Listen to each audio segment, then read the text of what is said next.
प्रिय छात्रों, आज मैं तृतीया तत्पुरुष समास लेकर उपस्थित हूं आपके समक्ष। उसका सूत्र है कर्तृकरणे कृता बहुलम 2:1:32, यानी पाणिनि के अष्टाध्यायी के दूसरे अध्याय के प्रथम पाद का 32वां सूत्र है। यह सूत्र कहता क्या है जरा देख लीजिए। इसमें जो शब्द हैं, एक शब्द है कर्तृकरणे और दूसरा शब्द है कृता और तीसरा शब्द है बहुलम। तो कर्तृकरणे का अगर अर्थ करेंगे तो इसका अर्थ हुआ कर्ता और करण में, यानी कर्ता च करणं च कर्तृकरणं तस्मिन् कर्ता च करणं च बनेगा कर्तृकरणम। तस्मिन्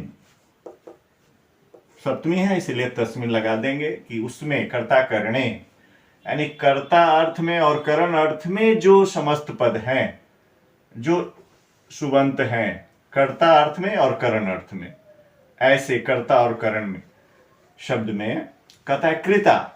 कृता मतलब कृत, यह तृतीया है, यहाँ पर सप्तमी है और यहाँ पर तृतीया है, यानी कृता का अर्थ हुआ कृत प्रत्यय से बने शब्द के साथ, है ना, तृतीया है कृता। तो कहता है कर्ता और करण अर्थ में जो सुबंत है उसका कृत प्रत्यांत शब्दों के साथ बहुलम। बहुलम माने अनेक प्रकार से समास होता है। बहुलम का 4 अर्थ है, क्वचित विभाषा, क्वचित प्रवृत्ति ही, क्वचित अप्रवृत्ति ही, क्वचित विभाषा, क्वचित नित्यमेव। तो कहीं पर अन्य प्रकार से होता है, कहीं पर विकल्प से होता है, कहीं पर नहीं होता है, कहीं पर होना चाहिए वहां भी नहीं होता है, और कहाँ नहीं होना चाहिए वहां भी होता है। ये बहुलम के अनेक 4 प्रकार हैं। तो कहा कि यहाँ पर जो है कर्ता और करण अर्थ में जो भी सुबंत है उनका कृत प्रत्यांत शब्दों के साथ समास होता है और वह तृतीया तत्पुरुष कहलाता है। ठीक है, इसको समझ गए। जैसे कर्ता अर्थ में करण अर्थ में कैसे है आप देखेंगे इसका। जैसे हम लिखते हैं कालिदास विरचितम, एक शब्द मैंने लिखा। अब कालिदास विरचितम का मतलब हुआ कालिदास के द्वारा रचा गया। यहाँ विरचितम जो शब्द है ये कृता है, कृत प्रत्यांत से निर्मित है। कृत प्रत्यांत है अक्त, बी उपसर्ग है, रच धातु है, अक्त प्रत्यय लगा हुआ है। कालिदास यहाँ कर्ता अर्थ में है, करण नहीं है, कर्ता अर्थ है। इसका विग्रह करेंगे कालिदासेन विरचितम, कालिदास विरचितम, ये तृतीया तत्पुरुष हो गया। इसी प्रकार से अगर आप देते हैं भारवी रचितम समास है, इसका होगा भारवीना रचितम। ये दोनों कर्ता अर्थ में है और ये कृता है, कृत प्रत्यय के साथ समस्त होता है, कृत प्रत्यय से बने हुए शब्द के साथ समस्त हो रहा है। यहाँ कर्ता अर्थ में जो भारवीना है वह, तो भारवीना विरचितम, भारवी रचितम, कालिदासेन विरचितम, कालिदास विरचितम, भारवीना। ठीक है, तो आप देख रहे हैं। इसी प्रकार से अन्य देखेंगे करण अर्थ में सरेण विद्ध, यहाँ तो समास पद सर विद्ध, बाण से विधा हुआ, तो सरेण विद्ध। यहाँ पर एक करण अर्थ है, बाण के द्वारा एक करण है। करण अर्थ में भी यहाँ विद्ध पद से बना हुआ है। या फिर देखिएगा नख निर्भिन्न, नाखून से भेदा हुआ, तो नखै निर्भिन्न, नख निर्भिन्न। समास करने का तरीका स्पष्ट है कि इस प्रथम पद जो इसका है इसकी विभक्ति का लोप कर दिए। सरेण में तृतीया लगी है, भारवीना में तृतीया है, कालिदासेन में तृतीया है। इसको मूल शब्द हो गया इसका कालिदास, भारवीना का हो गया भारवी, सरेण का सर, नखई का नख, और इस शब्द को जोड़ दिए तो नखई निर्भिन्न हो गया। ठीक है, तो देखा आपने कि नख से भेदा गया, नख से जिसका भेदन किया गया है वह नख निर्भिन्न हो गया। तो नखई में जो तृतीया बहुवचन है उसका लोप कर दिया, नख शब्द है, निर्भिन्न यहाँ लिख दिया, समास कर दिया। तो समास करने में क्या होता है, विभक्ति का लोप करके समस्त पद बनाया जाता है। तो आप समझ गए कि कर्तृ, करणे, कृता, बहुलम कोई सूत्र अगर पूछेगा तो आप बता देंगे कि कर्ता और करण अर्थ में जो भी सुबंत है उसका कृता के साथ, कृत प्रत्ययांत शब्दों के साथ अनेक प्रकार से समास होता है और वह तृतीया तत्पुरुष कहलाता है। ठीक है, इसके अलावा इसका दूसरा सूत्र है तृतीया तत्कृतार्थेन गुणवचनेन। प्रिय छात्रों, अब दूसरा सूत्र जो तृतीया तत्पुरुष समास का ही है, तृतीया तत्कृतार्थेन गुणवचनेन, कहता है जो तृतीयांत शब्द है, तृतीयांत शब्द और तत्कृतार्थेन, उसी के अर्थ से, उसी से तृतीयांत पद से ही उत्पन्न अर्थवाचक शब्द के साथ और गुणवाचक शब्दों के साथ समास होता है और वह तत्पुरुष समास कहलाता है, उसका नाम तृतीया तत्पुरुष होता है ना। तृतीयांत पद के साथ उत्पन्न गुणवाचक शब्दों के साथ जो समास होता है वह तत्पुरुष समास कहलाता है। ठीक है, आपने देखा, इस सूत्र को मैंने सोचा कि हिंदी में लिख भी देता हूं, गुणवाचक शब्द के साथ होता है।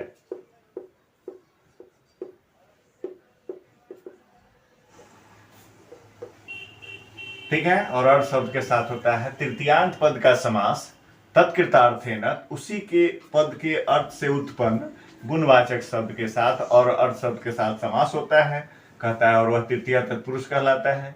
जैसे देखिएगा, एक शब्द है शंकुलाखंड। शंकुलाखंड का अर्थ होता है सरौते से किया गया टुकड़ा, शंकुल कहते हैं सरौता को। तो शंकुल खंड जो शब्द है, गुणवाचक शब्द है, यह संकुल के द्वारा ही उत्पन्न है, सरौते ने ही उस टुकड़ा को किया है, इसलिए संकुलया खंड। ये जो खंड शब्द है गुणवाचक, यह सरौते के द्वारा किया गया है, तो इसी से उत्पन्न हो गया, इसी पद के द्वारा उत्पन्न गुणवाचक शब्द हो गया। इसी को कहता है तृतीया तत्पुरुष समास में संकुलया खंड, यानी जो खंड बना, जो टुकड़ा बना, वह सरौते के द्वारा किया गया था। तो ये जो खंड गुणवाचक शब्द है, इसकी उत्पत्ति संकुला के द्वारा हुई, इसीलिए इसका विग्रह तृतीया गुणवाचक शब्द है, इसीलिए इसका नाम तृतीया तत्पुरुष पड़ा, संकुलया खंड। या फिर अर्थ शब्द के साथ भी होता है, अर्थ शब्द के साथ होता है। तो देख लीजिएगा, जैसे पुण्यार्थ, पुण्य लाभ, पुण्येन अर्थ,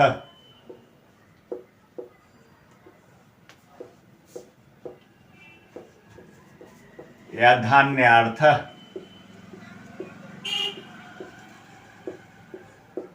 धान्येन अर्थ।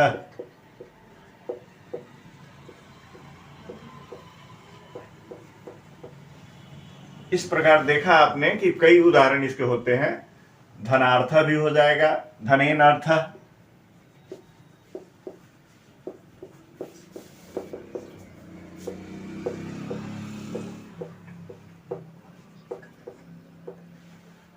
अब इसके बहुत सारे ऐसे उदाहरण भी हैं, जैसे देखिएगा तृतीया तत्पुरुष में जहां पर भी हीन शब्द हो, सम शब्द हो, सदृश शब्द हो, कलह शब्द हो,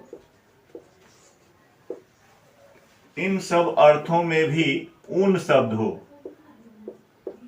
अवर शब्द हो, इन अर्थों में भी, इन अर्थों में भी तृतीया तत्पुरुष होता है।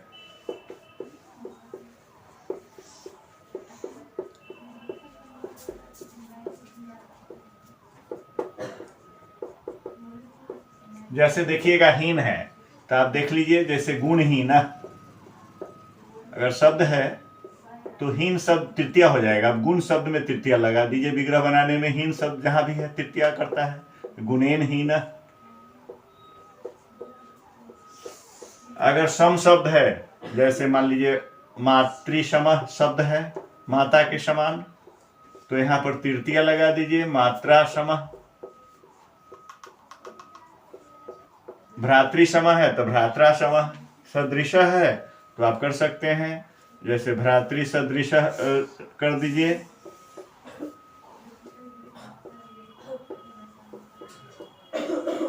तो हो जाएगा भ्रात्रा सदृश।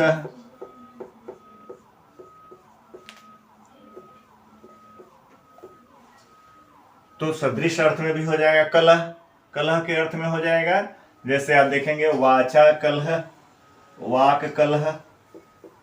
वाक कलह का मतलब हुआ वाणी से झगड़ा, इसका विग्रह हो जाएगा वाचा कलह, ये भी तृतीया तत्पुरुष हो जाएगा। इसके बाद ऊनम है, तो ऊनम का देख लीजिए आप, इसको यहां पर हम मिटाते हैं उदाहरण देने के लिए।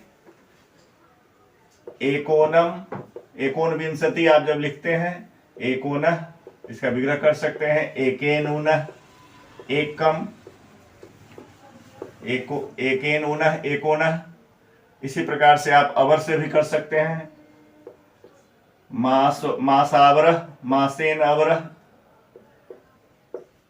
एक मास कम छोटा। जूनियर के अर्थ में अवर शब्द, अवर शब्द का अर्थ होता है छोटा, तो मासेन अवरः।